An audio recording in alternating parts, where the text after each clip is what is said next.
Welcome back to the Speaking and Communicating podcast. I am your host, Roberta.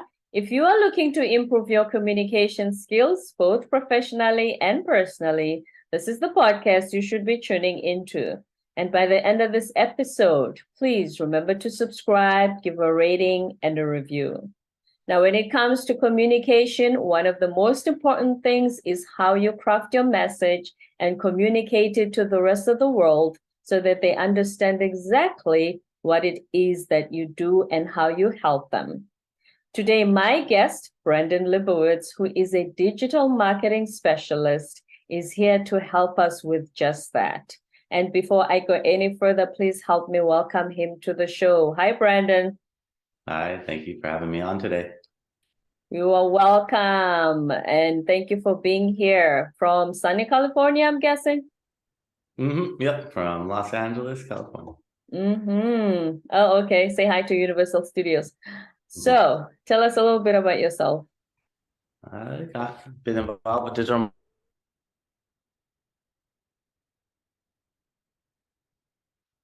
I think the mic. So tell us a little bit about yourself. My name is Brandon Leibowitz, and I've been involved with digital marketing since 2007, helping people get more traffic to their website using different strategies such as search engine optimization, social media marketing, helping out with paid ads, and just trying to help people get more visibility and exposure online. Got my degree in business marketing and just kind of fell into this role back in 2007. Wasn't planning on doing digital marketing, but first job I got out of school said, we want you to help out with digital. And I said, I don't know much about it, but they said, don't worry, we don't know much about it either. We're going to take you to classes, workshops, seminars, and learn alongside with you. And after working there for a few months, just realized everyone's probably going to have a website in the future. And there's a lot of different ways to get traffic, but SEO is just a way to get free traffic. So I really focused on that over the years, trying to tap into that free traffic from Google, working at different advertising agencies as a director of SEO. And before work or after work, on my lunch breaks, I would work on my own company and built it up to where I was able to eventually quit my job and focus solely on this, and been doing that ever since. Since 2007, that's before social media became as big as it is today. How did you, like you said, how did you have the foresight to know that, hey, wait a minute, there's going to come a time, because that's 15 years ago. Things have changed a lot in the last 15 years, that there's going to come a time when this is all that everybody's looking for online. I mean, they had Facebook around back then. There's MySpace, there's like Reddit, and all these like social web 2.0 type of sites that were around that were gaining trajectory and projected. And I just thought that everyone's probably gonna have a website in the future and just stick with this digital marketing. Wasn't planning on doing social or any of that stuff. I just thought people are gonna have a website and gotta figure out how to market themselves online. Now, when it comes to marketing yourselves online, there's a lot of ads, so to speak, that say, oh, I'm going to help you with your Facebook ads. I'm going to help you with the Instagram ads. But you talk about Google ads and you say that they are better than those two. Why is that? Well, it just depends what you're doing. So most of the time when people are on social media, they're not looking to make a purchase. They're just looking to connect with friends and family. And when they see those ads, you're just interrupting them. And people don't want those ads there. And you're just targeting people based off interests. So you could say, oh, someone, like, I'm a realtor, I want to find people that just got married, that live in this city, but that doesn't mean they want to buy a house. They might want to buy one in the future or in the past, but doesn't mean they want it right now. But on Google, someone's searching homes for sale near me. They're looking right now. They have that intent, that buyer intent, which is the biggest thing, is intent. Social media has no intent. Google has intent where people are looking. And if you want sales, then you want to do Google. If you're just trying to get your name out there and get brand awareness, then social media is great. But if you're trying to actually get sales, leads, phone calls, whatever that conversion goal is, then you probably want to stick with Google ads or anywhere where people actually search. Because when they're searching, they're looking, versus where they're browsing with friends and family, they're not looking to make a purchase. I mean, sometimes they might, but most of the time they're not really looking. Like, most of the people are not going to go on Facebook looking for a dentist. They're probably going to go on Google looking for a dentist, or Yelp looking for a dentist, and then check them out on social media to make sure they're a real company, put a face behind the company, make sure they're real, legitimate, credible, have reviews, have status updates, can connect with them. You can see what other people say about them. So it builds trust for people. So social is really meant to put a face behind the company. It's not really meant to get leads. It's evolved over the years to like pay to play platforms to get leads, but really it's to put a face behind the company, because you can buy off a website and you're just like, who is this website? Maybe you go looking for a new TV and you're like, I want to buy a TV. And then you see Best Buy ranks there, Amazon ranks there, but maybe Bob's TV ranks there. And you're like, who's Bob's TV? But Bob's TV might have been around for 50 years, 80 years. And it's like a physical store and they're a real legitimate business, but you're just like, I don't know who they are. Social media puts a face behind that company saying, oh, look, Bob's TV has a Facebook. You could ask us questions. You could read reviews. So you could see that we're legitimate, just like Amazon or Best Buy is legitimate. Bob's TVs is legitimate, but you probably have never heard of them. So social really helps build that trust up. So if Bob's TV has places Google ads, so people search for them, obviously they would need to have a website, because you know how sometimes they say, oh, websites are dead, you know, as long as you have a private Facebook group, you're going to attract people who are looking for your services. What do you think of that? I mean, Facebook is on the decline, so less and less people are using it. And what if someone wants to make a purchase and they don't have a Facebook page? Then you just lock them out. Not everyone has Facebook. So you're kind of excluding a lot of people by just saying, oh, you can only buy on my Facebook page. And Facebook takes a big percentage of those sales if you sell online through Facebook Marketplace and things like that. Plus, you're just renting space off Facebook. They could take you down anytime and you just lost your entire business. Whereas your website, you own that. No one could take your website down. I mean, your hosting could go down, but you still own your website. That's yours forever. Facebook is not yours. Facebook is Facebook's. You're just helping Facebook get more traffic, helping Facebook make more money. You're not really helping yourself out by having a Facebook group. Having a Facebook group is good, but that's not, the Facebook group is to get people off of Facebook onto your website, not the other way around. You don't want people going from your website to Facebook, because you got to think, what's on the Facebook page? There's ads on the Facebook group. There's all these distractions. There's notifications. There's friend requests. So if they are on that Facebook group or page, they're probably going to get distracted and leave that page and forget about you pretty quickly, because there's too many distractions on Facebook.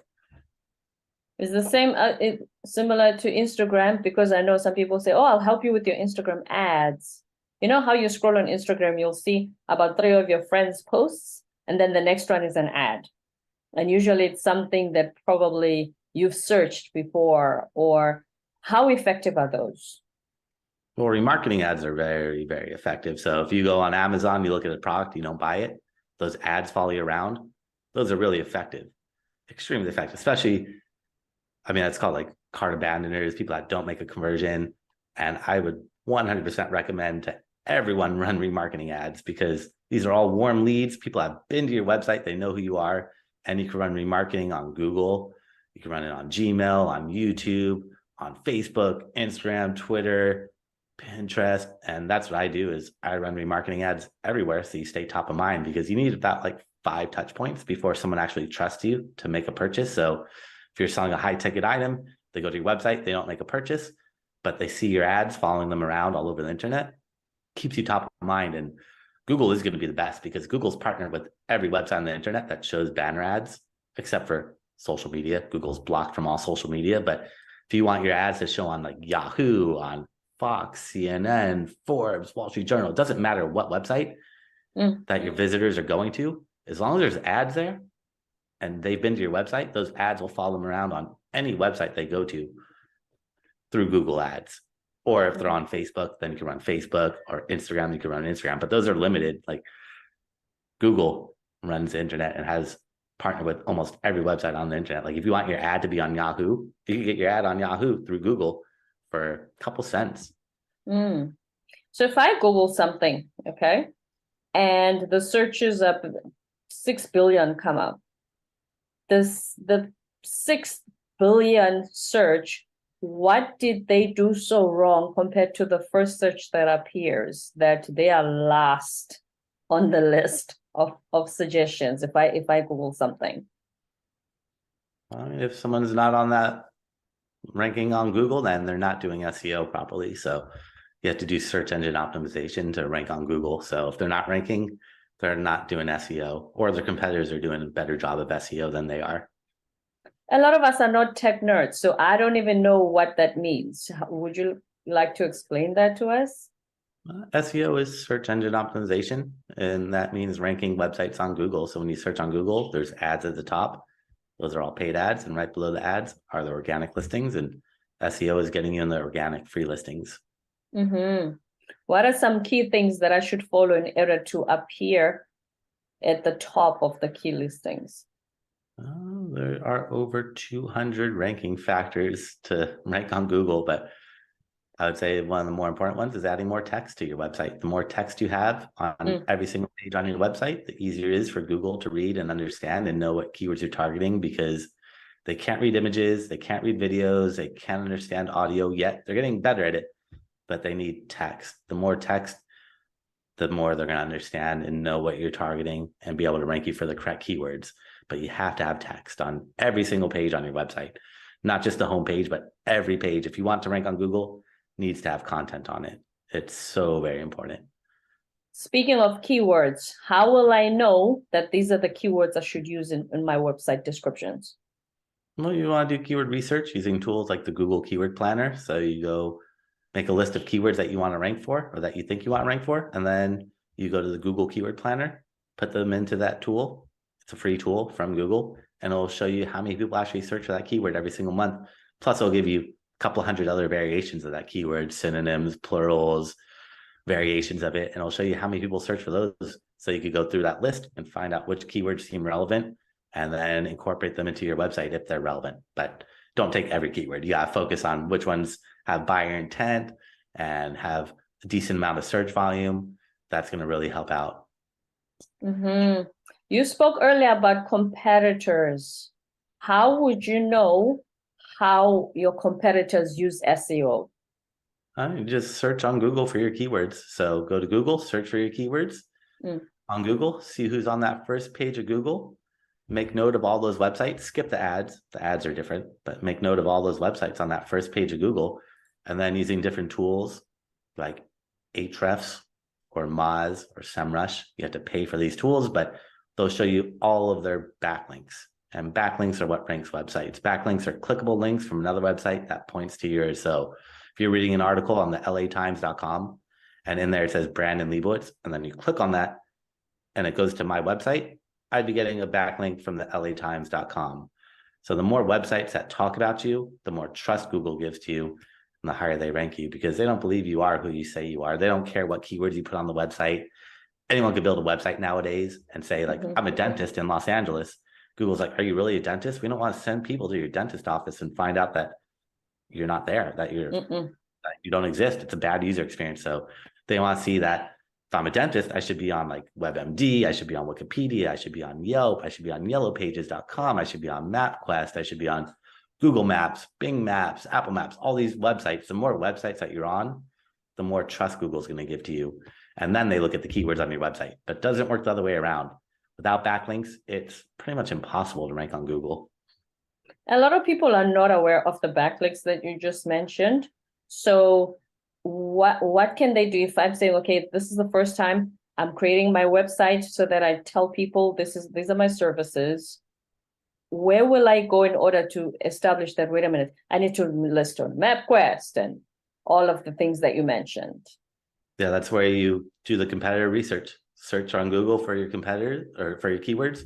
See who's on that first page of Google, make note of all those websites, and then throw them into those different tools like Ahrefs or Moz or SEMrush, and they'll show you all their backlinks. And then one by one, you could start reaching out to those sites, because if they're ranked on that first page of Google, they're doing something right, and it's more than likely because of those backlinks. And if you start building those same or similar backlinks, Google's going to reward you with the same rankings that your competitors are getting.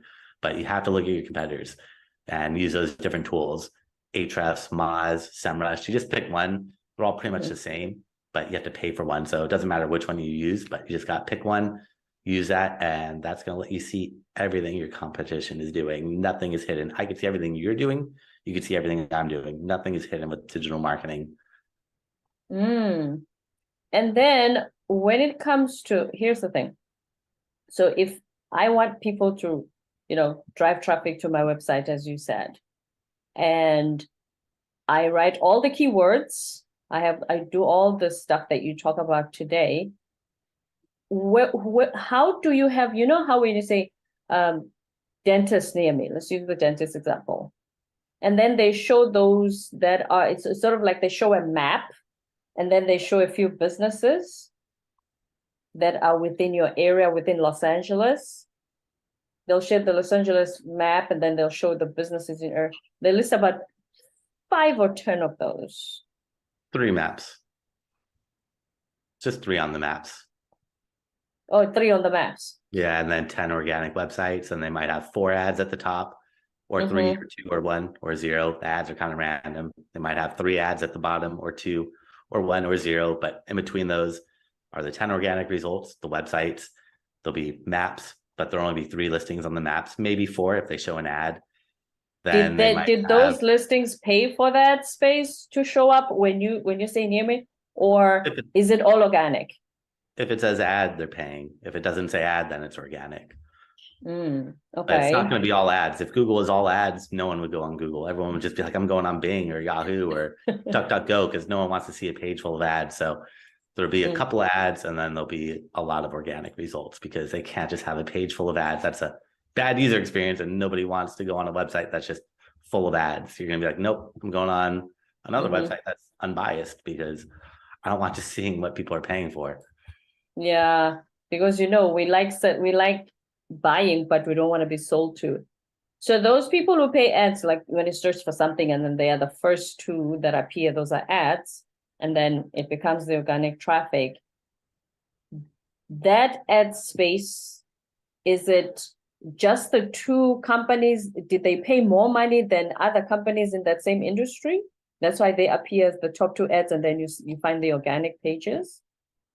Because usually it's about 2, and then the organic, and then about 2 at the bottom as well before you go to the next page.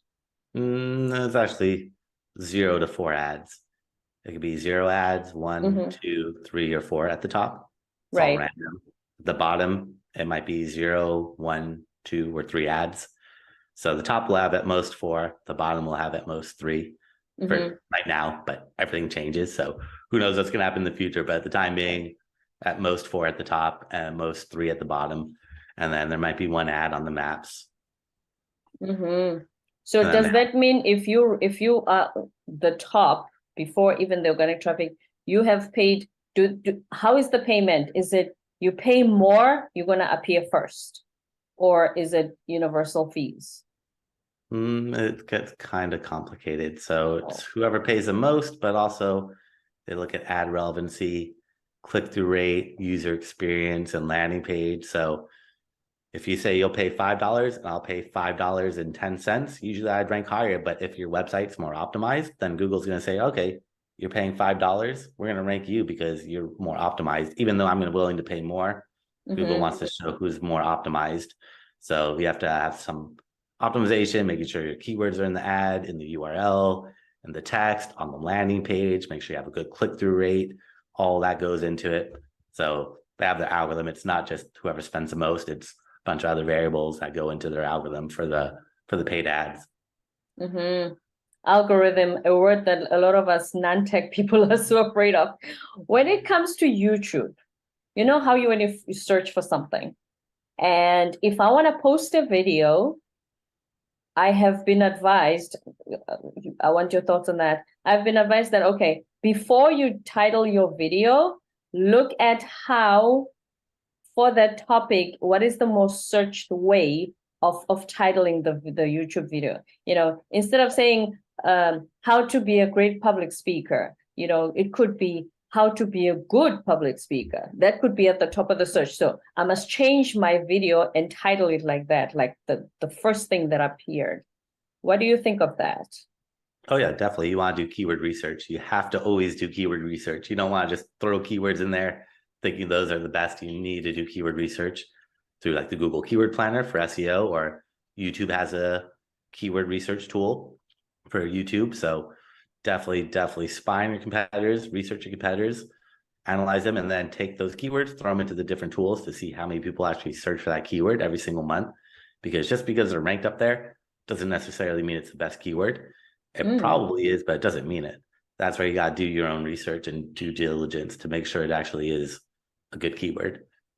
Okay. And on Instagram, you have hashtags. Here's the perception some of us have. If I hashtag the word communication, it's going to show communication skills, communication or communicate, and all the suggestions, and it will show how many people search for that word on Instagram. Do I pick the one with the highest search numbers as a hashtag? Because that's what we do. Definitely not. You have to go after intent. A lot of people throw like Throwback Thursday, Motivational Monday, all that stuff, but that doesn't mean anything. Or like one word hashtags are really bad. Like communication, what does that mean? It can mean a ton of different things, but communication skills, that means they're looking to improve the communication skills. They actually want to use or learn more about what you're doing, but communication can mean so many things. You have to think about intent behind those searches. If it's just one word, those are the worst keywords. You never want to use a one word or hashtag. Don't want to use one word. 2 or more words, long tail keywords or long tail hashtags. Less people are using it, but the people using it have intent. Like I could use a hashtag SEO. It's good, but what does that mean? It could mean like, what is SEO? How do I do SEO? It means so many different things, but if I'm doing SEO classes, I want to put like SEO class, SEO classes, SEO courses, SEO training. Less people are going to be using them, but the people looking for that actually want to learn more and take my classes.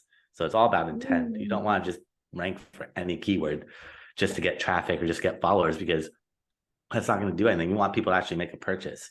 That's the ultimate goal. Getting followers is good, but that doesn't result in sales. Getting traffic to your website is good, but if they're not buying, that doesn't do any good for you. You have to have targeted people that have intent. I have been doing this all wrong. And if you think about the fact that even Facebook now has hashtags other than Instagram, you've got Twitter hashtagging, you've got even TikTok. TikTok mostly works on hashtags. So a lot of us always look for, okay, in this word, this is the highest number of hashtags for this word. So let me pick that in relation to my post, obviously. So that's what we've been doing all along, thinking, oh, the more people search for it, then the more there's going to be traffic coming here.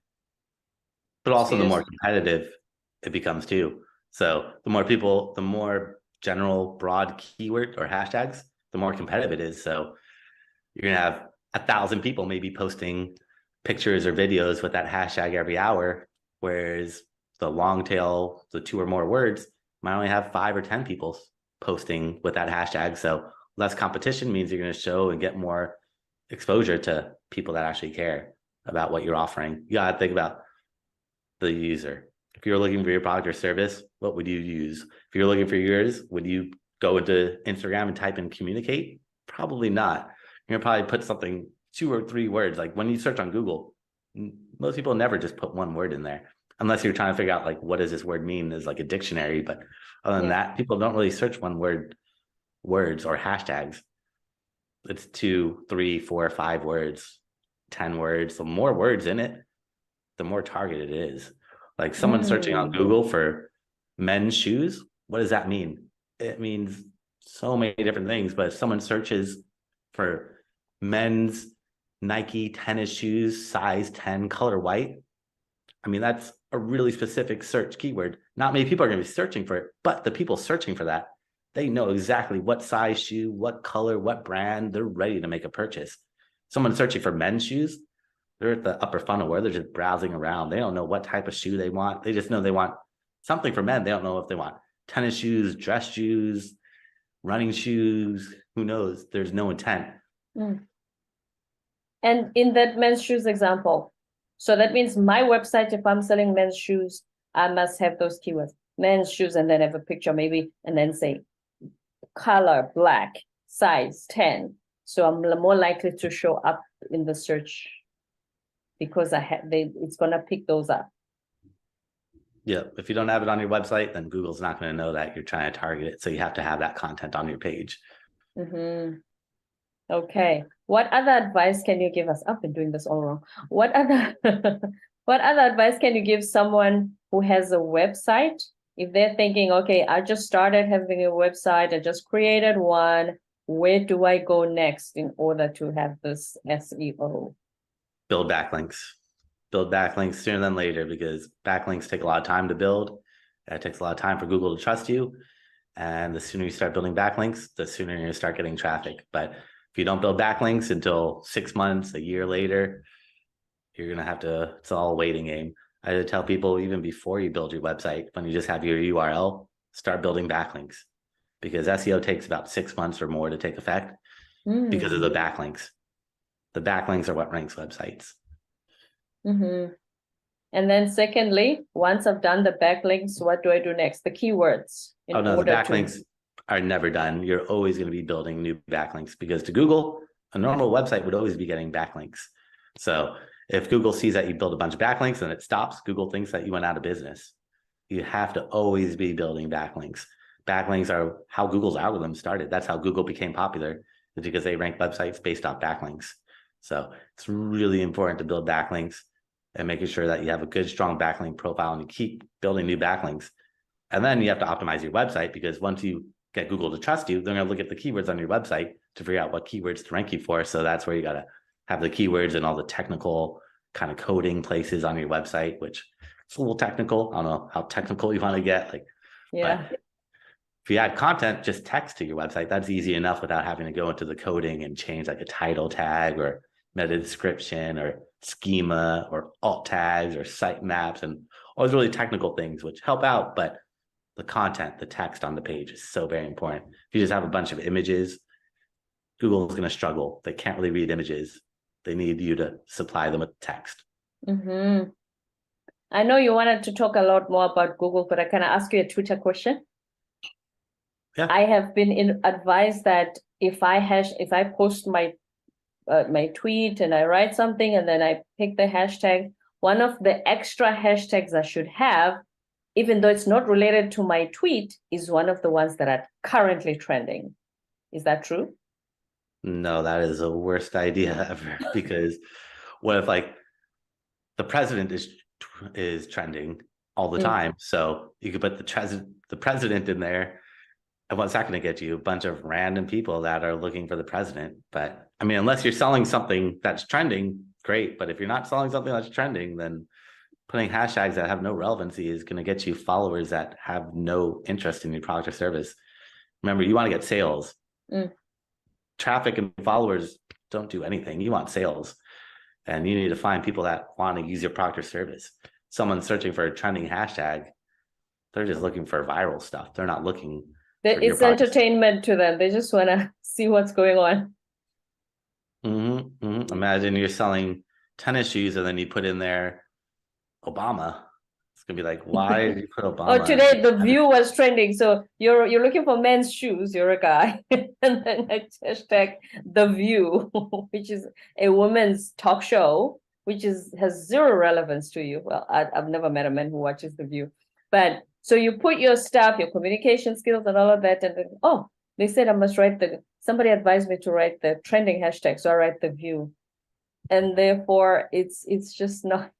It didn't make sense to me, but I thought, hey, I'm not a techie. Maybe this person knows what they're doing. And it sounds like they might, unfortunately, not know what they're doing, because you have to think about the user. Ultimately, take a step back and pretend if you're looking for your product or service, does this make sense? If not, don't do it. Yeah. What last word of wisdom would you give to us when it comes to SEO? Like I said, especially a lot of our listeners are not, even though they're just not the kind of techies that I feel like what you were explaining to, they have reached that level of sophistication. And just to be patient. It takes time with digital marketing and SEO and everything, especially SEO takes time. So be patient. Don't expect immediate results. If you want immediate traction, run paid ads.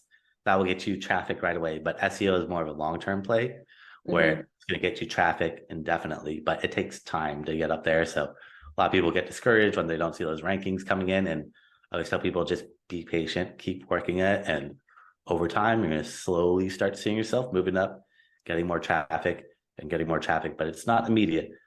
It does take time.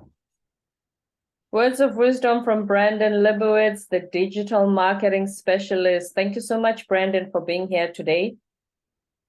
Thank you for having me on. And I did create a special gift for all your listeners if they want to check out. We love special gifts. If they go to my website at SEOoptimizers.com, that's SEOoptimizers.com/gift. They can find that there along with my contact information, a bunch of classes I've done over the years I've thrown up for free so they can see step by step how to do a lot of this stuff. And they can watch those anytime, all there for free. Thank you very much. We love free gifts, and especially this one is very helpful because tons of us have websites, and as I've given some examples earlier, we've been doing it, some of the stuff we've been doing it all wrong. So this has been very helpful. We're gonna search those gifts for sure. Thank you so much, Brandon. Thank you for having me on today. My pleasure. Don't forget to subscribe, give a rating and a review, and we'll be with you next time.